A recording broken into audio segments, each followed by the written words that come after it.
Well, hello everyone. My name is Leonila Olivares, and I'm here to interview one of the greatest authors that I've known. And I'm going to introduce to you a little bit about who he is. And we do have him on the screen, so you're able to see his name and himself. So I'm going to tell you a little about Gerald, who Gerald is, and you'll be amazed how people come about becoming so success in life with so many. I want to see so many obstacles that came into their lives. And this is how we end up writing a book about the story behind the story and how to help people out. So let me tell you just a little bit about Gerald. Gerald was born in East LA. His dad was drunk. The mom was a church lady. They were poor. Church taught him that that rich people couldn't go to heaven. I can relate to that. I was taught that myself. Despite his dreams of being a successful CEO as a young boy, he skipped college. Okay, he skipped college, became the prodigal son, tried suicide. Wow, that is very deep here, right? Started his first company at the age of 23 from nothing but faith. I think a lot of us can relate to that. That's where we're fearless at that age, I think. And then he has seasoned 10 years ago, 10-year-old son, Alec, died. I'm sorry to hear that. Wife, Leslie, got breast cancer. Son, Brandon, had superior artery syndrome, a life-threatening disease.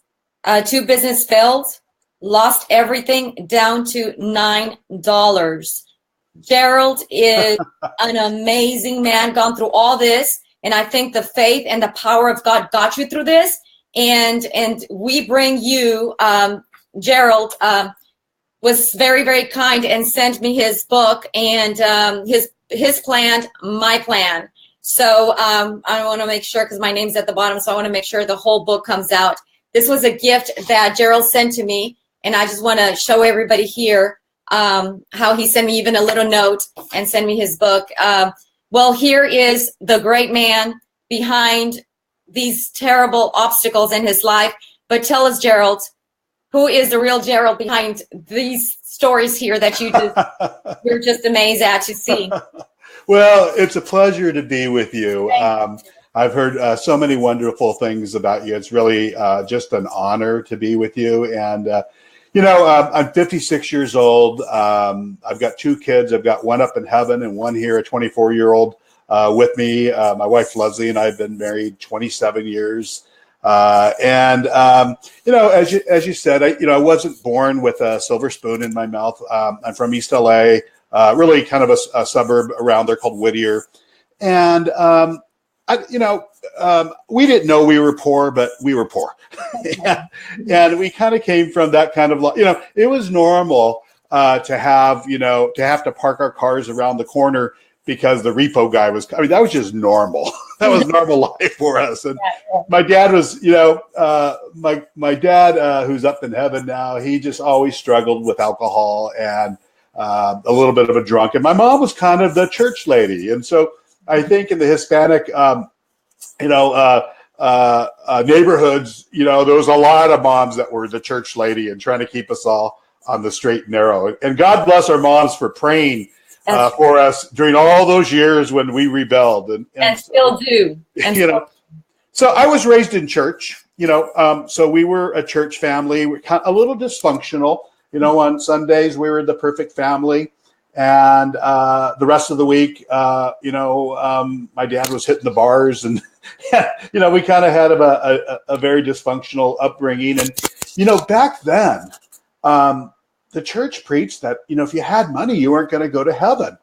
And so the gospel was kind of bad news for me because as a little boy, when everybody else was playing with, their guns and matchboxes and Hot Wheels, I was sitting behind this old desk that we had in the corner of one of the rooms, and I'd shut the door and I'm pretending like I'm the boss, I'm the CEO. And I always imagined from a really young age that I would be a CEO. And, I skipped college, as you say. In our family, the word college never even got mentioned.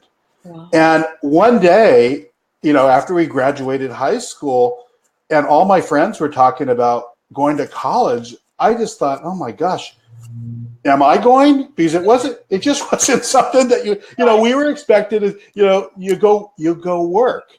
Yeah. And so I think, after I turned 18 and I was out of high school, I never left God, but I did leave the church, and I was out trying to commit every kind of sin that you could imagine, and just drugs, booze, just doing everything, and really living up. Right. That is so awesome, Gerald. Can you tell us a little bit about your two books? And you are also the founder and CEO of Cana Global. Yeah, it's called Cana Global, and it's Cana Global. Is that a TV station or? No, it's we're a company. We're not for profit. We're actually organized as a church. Okay. And but we're a Christian entrepreneurial accelerator. And so we have our headquarters is in Los Angeles, and we have offices in LA and also in Milwaukee. And so I have two books, as you mentioned, HisPlan, MyPlan, and another one called Ignite Your Success. Oh, I like the first one. I need to get a copy of the first one too. I already went through this one, which is awesome. I really liked it. So the concept of HisPlan, MyPlan was birthed out of your prodigal son struggles with God. What happened? It's my life was unproductive at a young age when I was out just doing my thing as the prodigal son. And I kind of had that moment with God where I said, okay, I did everything my way. My plan didn't work. I'm going to give your plan a shot. And it was just really his plan versus my plan. And I'm about results, and I was about results from a young age. And so I thought, God, it was a conversation I had with him during a really low period. And I decided, you know what, I'm going to try things your way. Wow, that is amazing. So what is how did this HisPlan, MyPlan became your ministry as a before it became the actual book? It was all a ministry that you worked with? Right. When I was in my mid-30s, and I was running a Inc. 500 company out of Kansas City, and I was a good church goer at the time. We're raising a young family. We're going to church. We're paying our tithes. We're doing all the right things. But I'm really about running my company. And what God put in my heart is to write a curriculum. HisPlan, MyPlan was 10 kind of steps that drove my success. Whatever success I had, it was 10 steps. And when my life would get out of whack, I was always missing. It was like 10 plates spinning, and one or two of them would drop, and I'd go back, and it was kind of it was really something that I developed just from sitting listening to pastors. And so God put it on my heart to write this curriculum. I resisted for the longest time because I was like, I'm not a minister. I'm not a preacher boy. I'm a CEO. I don't. And what happened is one day I was in church, and up on the big screen, they had this class that they were going to offer. And it looked it looked similar to mine. Yeah. And so I went and offered to volunteer, and I asked the pastors, who's going to teach this? I'd like to volunteer. And they said, we don't know. God's going to bring us somebody. Well, the company I ran was an educational company, so we had a whole publishing division. And so I walked in with a published manual, and I said, here. And so it started from teaching in my church to then me building marketing campaigns and doing it in hotels, to then it evolved into a website where we had video content, and in the mid 2000s, and we had thousands and thousands of people go through our course, and then it led to live events in 2007 and 2008, and all over the country, and then eventually into a book.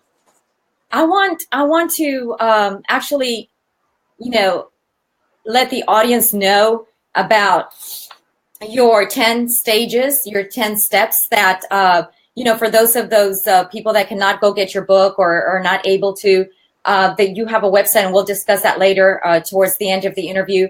But I do want to point this 10 steps out because I think they're very, very important that people actually look this up and find them. Actually, I did a little research, before our interview.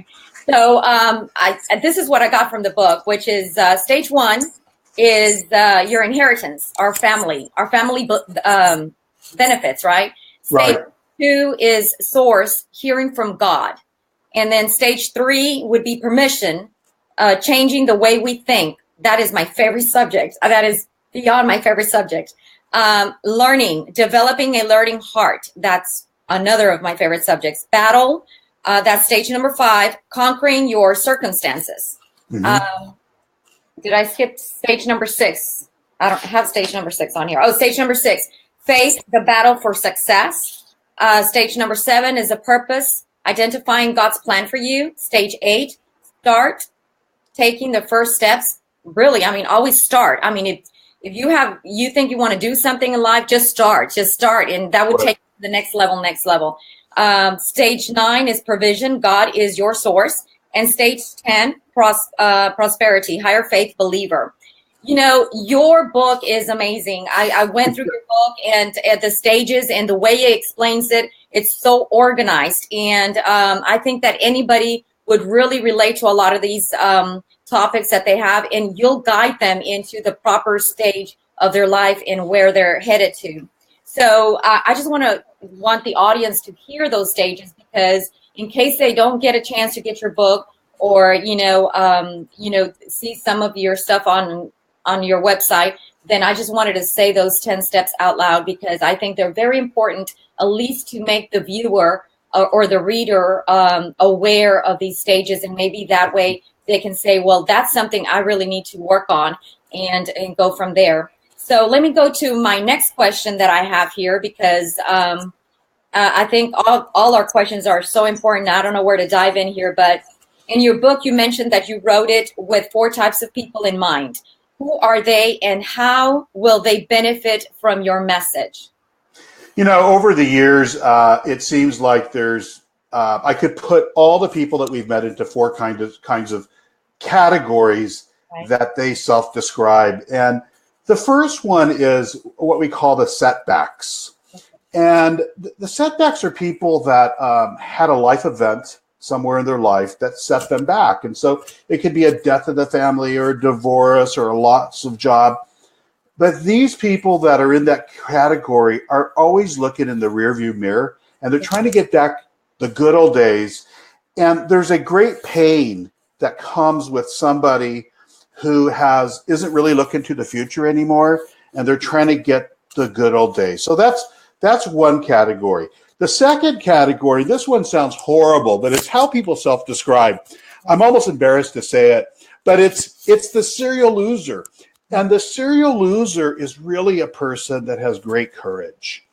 And there's somebody that has tried different things. They've tried a business, they've tried a relationship, they've tried all these different things, and nothing ever works out for them, simply because they don't know how.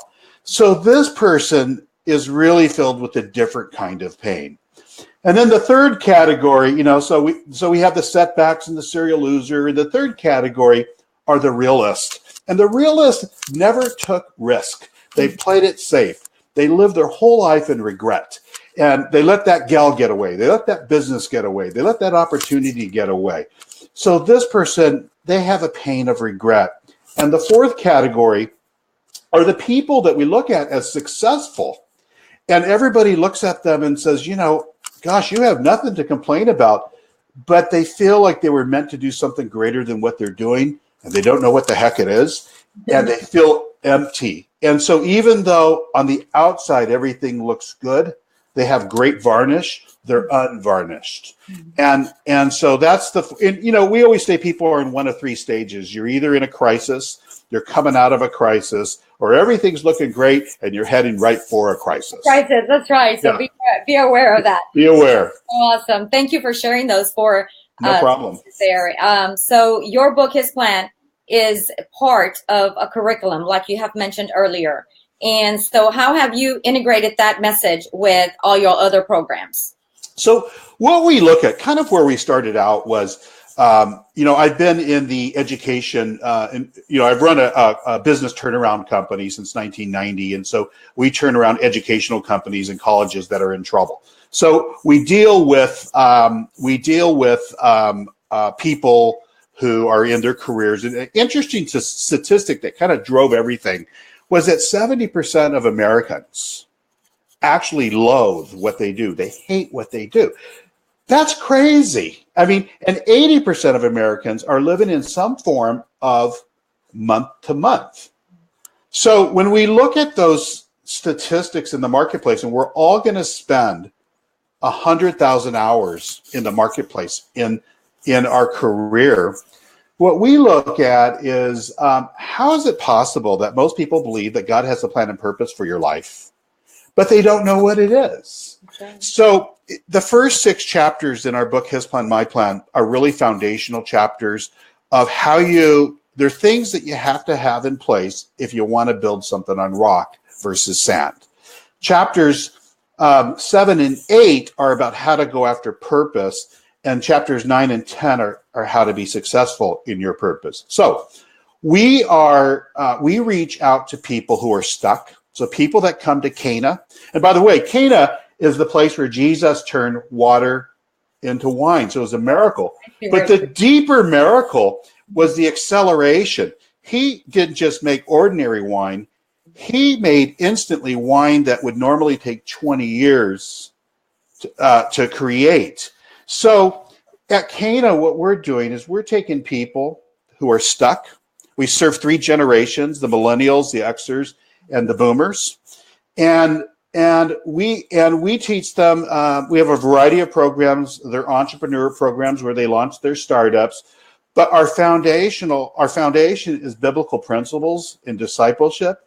So we know that there's millions, 70% of Americans say they have faith. And they're out there working in the marketplace. So our whole mission is to activate 1 million entrepreneurs into their purpose. Because we think when you have 1 million entrepreneurs out there that can connect the dots between business, purpose, success, and faith, you totally change the world. And so that's kind of what we're about. That is so amazing. I have another question for you here. So one of your programs is a coder. Right. What is that? So a coder is kind of a slang name for a software developer. And it's one of the hottest careers out there right now. The average coder makes about $100,000. So we have a boot camp. It's a coder entrepreneur boot camp where we take somebody and in a short amount of time, like 12 weeks, we teach them how to be a software developer. But what we're doing, the marketplace is changing into a gig economy where most of the growth is from freelance or from contractor. And so what we're doing with these people is we're not only teaching them how to be a coder, we're teaching them how to be an entrepreneur. So they might start out in their first couple of years working for somebody else, but we're teaching them how to start their own companies. And so what's amazing with this is we can take somebody who, maybe they're a factory worker. Maybe, and what's interesting?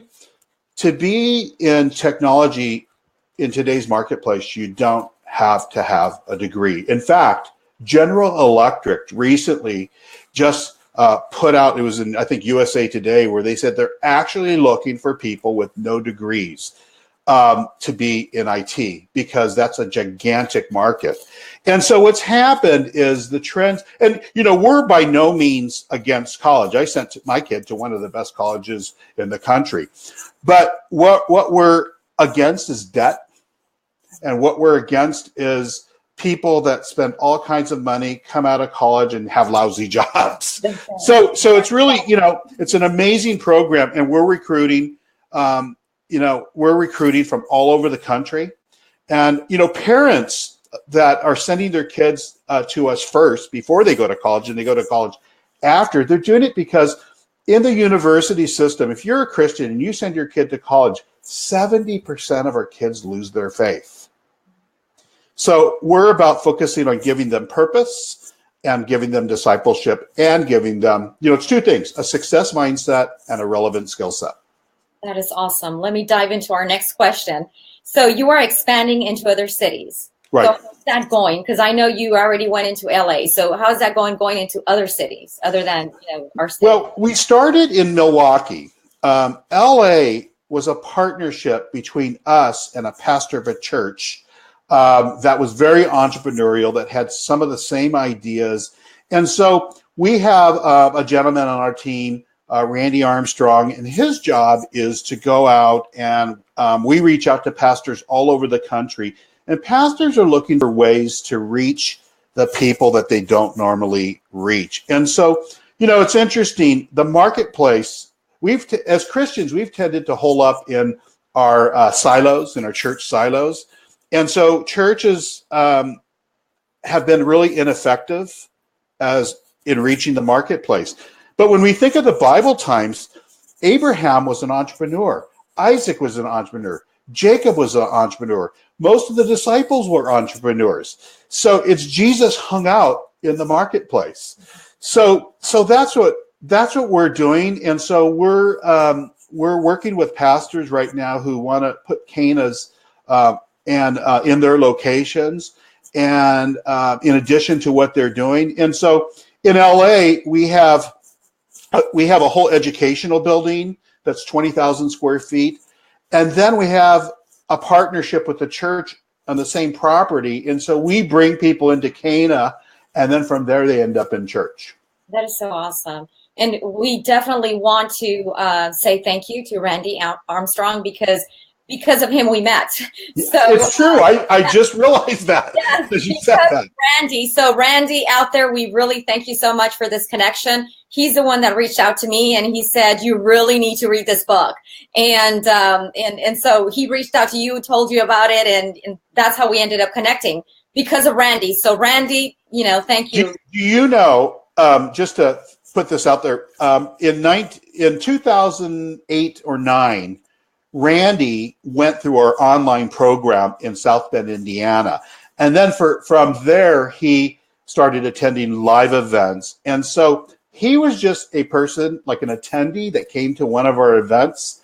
And a couple of years ago, he reached out to me and he was like, Gerald, do you remember me, Randy Armstrong? And I said, of course. I just, I have a good memory when I meet people. I don't forget. And so now he's on our team. Isn't that amazing?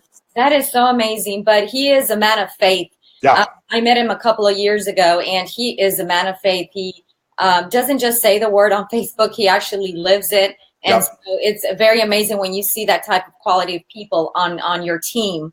And so congratulations for having Randy, because he definitely is a man of faith. And we're going to dive into one of the last questions. So how can people find your book and get in contact with you? So I have a personal website that they can go to. It's just geraldduran.com. And from there, there's links to Cana, links to my book. You can go to Amazon and just type my name in and my books will come in. And that's probably the best place to do that. Okay. And before we close, can you just give us a little rundown again about your mission statement? What is your mission overall? Well, we're what our mission is to reach out and activate 1 million serial entrepreneurs into their purpose. And so we believe that when entrepreneurs know their purpose and we can connect the dots between business, purpose, success, and faith, you totally change the world. So we're, what our goal is we're bringing God back into the marketplace. That's right. That is so awesome. Thank you so much, Gerald, for being on. It's been my pleasure. And we appreciate you very much. Again, HisPlan, MyPlan, for those of you that can see the book here, HisPlan, MyPlan, go to his website. And I look forward to seeing the other book, actually. I really would love to see your first book. And so I'm so excited for that. This is a great book. I really, really enjoyed it. Thank you so much for the gift. And we look forward to helping you out any way we can here in Texas. And you already are in Los Angeles and Milwaukee, right? And maybe we'll put a Cana in Texas. That's right. Let's bring you to Texas. Maybe we can connect you with the Texas Association of Pastors over here. Awesome. They can reach out to you and or you to them as well. So thank you, Gerald, once again, and thank you for being live with us. And we look forward to seeing the rest of your success and all the things you've been through in life. We just, see a great man right here in front of us. So again, thank you so much for being on the show. All righty. My pleasure. Bye.